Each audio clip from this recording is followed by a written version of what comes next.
Hi guys, welcome back to my channel Behind the Screen. So today we're going to be doing an update video, or a part two if you want to call it that, on the solo dad. I wasn't really planning on covering him again, but a ton has come out since I last posted my video, and I asked you guys on my YouTube in a poll, do you guys want me to do an updated video? And I think like 98% of you guys said yes, do a video, cover it. So that's what we're going to be doing today. And if you don't know about any of the updates, definitely stick around. They get pretty crazy, but also a little challenge for anybody watching who thinks that this is going to be some sort of hate video or for me to just mind my own business. I do challenge you to stick around towards the end. You're not really going to find a ton of hate, or maybe even any hate at all, depending what your definition is on my channel. So I challenge you to stick around. But if you want to leave me a comment below saying that I'm bashing him or whatever, go for it. Helps my engagement either way. But a thumbs up would be cool too from the rest of you guys. And without further ado, guys, let's get right into the video. So if you don't know who I'm talking about, it's Chris the Solo Dad on Instagram, YouTube, TikTok, all the social media things. I do suggest you watch my first video. I posted about a week or two ago. You're going to find all the details about him in there. So if you have no idea what I'm talking about, be sure to check that out before you get into any of these updates, because you're going to have no idea what I'm talking about. But a little quick 30-second recap on him. Basically, he goes by the Solo Dad on his Instagram pages, YouTube, all the things. He would make it seem like he didn't have a wife in the picture or a girlfriend. If you went to his comment sections, it was filled with women asking what happened to his wife. Did she die? Is she in the military?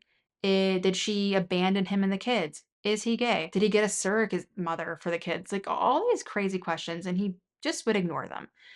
But there was one video, if you scrolled way back in like the very early days of his Instagram, TikTok career, where he said, yes, I do have a wife. We work opposite shifts. But that was really the only time he ever addressed the wife. And he would come off as saying that he was broke all the time and he had an Amazon wish list and people were sending him things from the wish list and money and all this stuff. So that's kind of who the solo dad is. And now that you're up to date, we have all of the updates coming.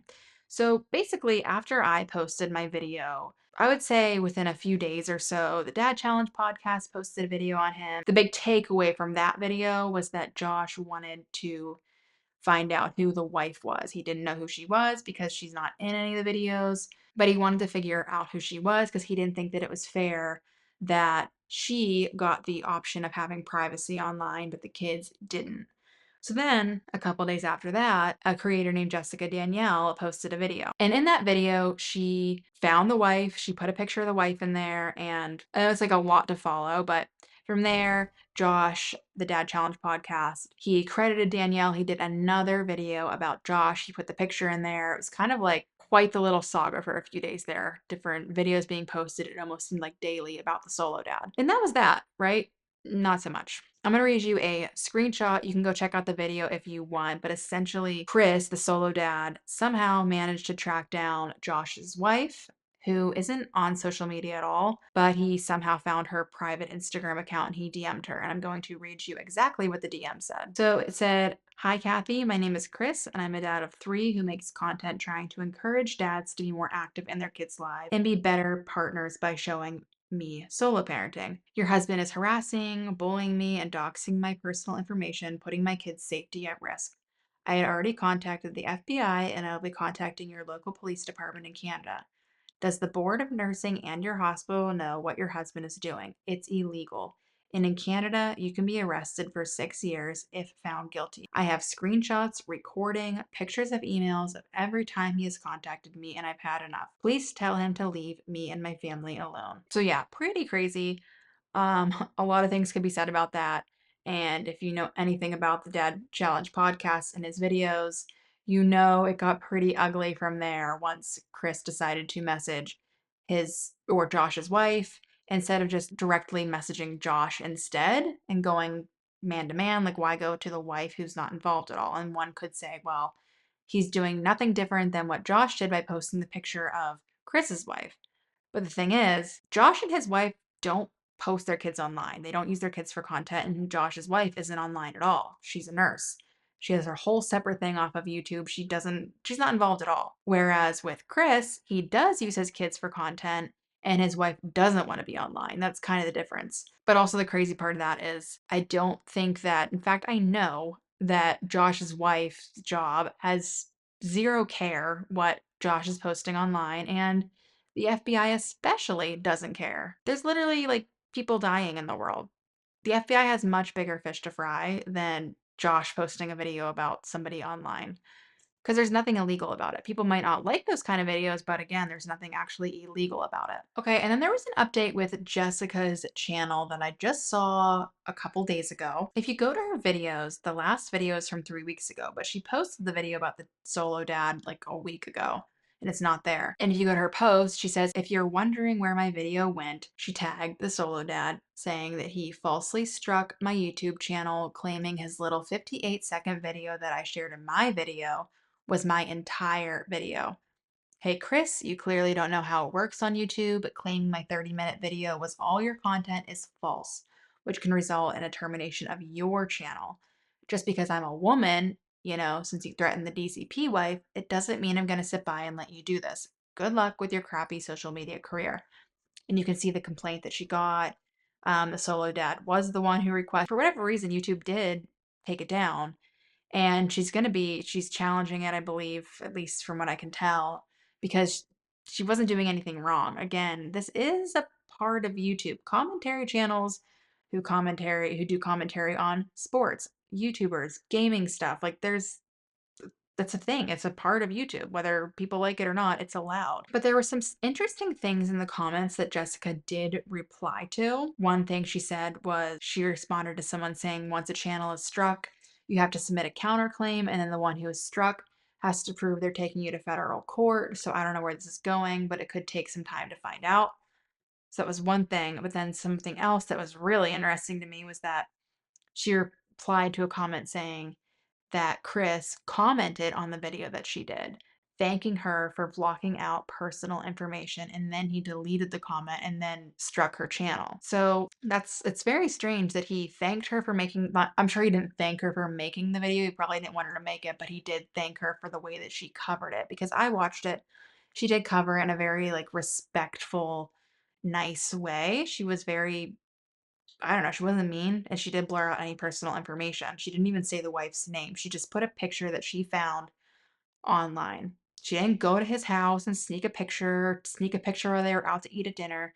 She found a picture of the wife online. She put it in the video. So in the past few days, Chris, the solo dad, has made some videos in response to basically being, I don't know what to say, called out or whatever for having a wife. I'm not not even gonna respond to the videos because I don't need him trying to strike my channel, even though it's very much allowed, but I don't really feel like going through that hassle. But in this updated Q&A, you put like divorce, solo parenting, wife, lying, single parenting, broke dad. But specifically, he did address the fact that he is in fact married. He kept it very short. He seemed very almost annoyed in the video, maybe a little beaten down, broken. I don't know. He probably was upset that all this came out. I'm sure it's a lot to have to deal with. Then in this other video that he posted just today, 12 hours ago, it says dealing with the hate. But he doesn't actually talk about the hate at all. But I'm gonna click on the video again, not going to actually watch it, but I want to read. So in it, he says, in the description, he says, thank you for being here and for watching my videos. It means a lot to me. Thank you to everyone who has reached out to check on me and my family. To those who have left me comments, if you're looking for drama, you're in the wrong place. I am just trying to be the best role model for my kids, and the only thing you will see on my channel is love and kindness. So he pinned this comment where it says, when did he talk about the hate? Can someone leave a timestamp?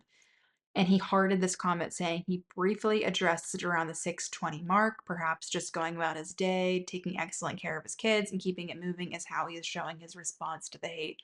Sometimes you don't need to say much of anything at all. Do as usual and stay unbothered. LOL. All caps. He hearted that comment. So basically that's how he addressed the hate, is just by titling the video addressing the hate, but not actually saying much about it. Just, pretty much just being like, I'm gonna go about my day and be unbothered, which to each their own, that's his prerogative. I did think it was interesting in the video. He was just casually being like, oh, my wife's getting off of work at this time. We're gonna go to the beach. Because he never did that in videos before, so that he's doing it now. Hey, that's a good thing. I think he should be more honest. I've said that from the beginning. I feel like had he have just been more upfront and from the very start, I don't think that any of these videos would really even exist. He's not exactly like the worst contender out there whenever it comes to people putting their kids online. There's obviously worse than him. So I feel like he probably would have been pretty unscathed if he just maybe called himself a different username, or at least if he was going to have that kind of username, just be more honest and when he would see hundreds of comments asking what happened to his wife, just answer them. I don't think these videos would even be made because there'd be no mystery to it, but there was this big mystery. I mean, one of you guys even commented saying he wouldn't wear a wedding ring. But then I noticed in a picture I had of him where, in my original video of him and his physician's assistant white coat, he had a wedding ring on. So it's like, was he taking the rings off in videos, but then has it on at work and his regular life whenever he's not filming? I don't know. I'm past all that. I'm glad he's being honest. My thing is, and I really haven't changed my opinions too much. I think I said this in my first video. I think that Chris has a lot of potential online. I think there's definitely a market out there where more guys make content specifically for other guys to inspire them, to inspire their dads. I can totally see that vision. Totally see that vision. But the whole being deceptive part, that's the part that I didn't really like. But specifically, what I don't still like is that his kids are being used for content. Because Chris, if you're watching, or if other people who are watching that are massive fans of Chris, my thing is he does use his kids for content and his wife doesn't want to be used in content. Who's to say that his kids, whenever they're teenagers or when they're 18, 20, 25, they're going to want all of those videos out there of them going to the doctor, of them, throwing fits, or just of them in general. They just might not want to have a digital footprint. But at this point, they have a pretty big digital footprint thanks to their dad and their mom for being okay with it, even though she didn't want it. I would just challenge Chris. Look, it's a new year. You're being honest now. You have a wife. Okay. Keep your solo dad nickname for your channel, whatever. But I would challenge him to look at the reasons as to why these videos are being made. Take out the whole was he lying, was he not lying part. A big part of the reasons that these videos are made is because he's using his kids for content. So I would challenge him to just look into why it is dangerous to use your kids as content for the internet. There's so many reasons. Having your kids in the background, having a family picture, a little bit here and there is one thing, but to use them video after video after video, that's a different story. And so that's my whole thing for making it, is that I do hope that he reflects a little bit. If he can maybe get past the anger that I'm sure he's feeling that these videos were made that sort of outed him in a lot of ways, I hope that he can kind of just look past that, reflect on maybe some things that he could change in his content that would still be great content for dads, but without using your kids in the videos. That's really the whole thing. Okay, you guys, but that's gonna be it for today. Let me know what you guys think about all these crazy new developments in this whole thing.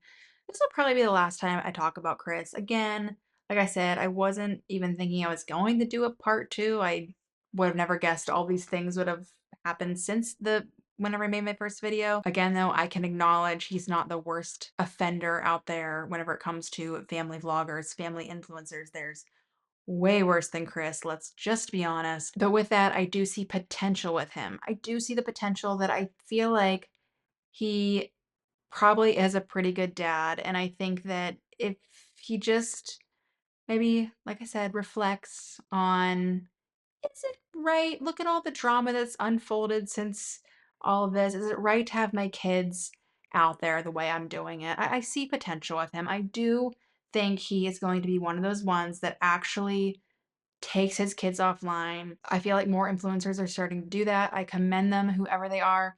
Abby Fakeley did it. I know there's different reasons as to why she did it, but the point is that she did it, and that is a win in my book. And I do think that, like I said, I think Chris is a smart enough guy. I think he really does care about his kids, and I think that he will be one of those success stories, if you want to call it that, where he does eventually take his kids offline. That's my prediction. That's my prediction right now. I'm just going to say it. I feel like this year at some point, we're going to see his kids really take a step back on his channel. While again, Chris, you can still make great content. I really truly believe that, and I wish you the best of luck. Like I said, probably won't be covering him again unless some new crazy thing happens, unless if his channel just goes absolutely family vlogger crazy now that TikTok is being banned, then maybe we'll revisit him. Let me know what you guys think though, and thank you so much for being here. I will see you guys in my next video.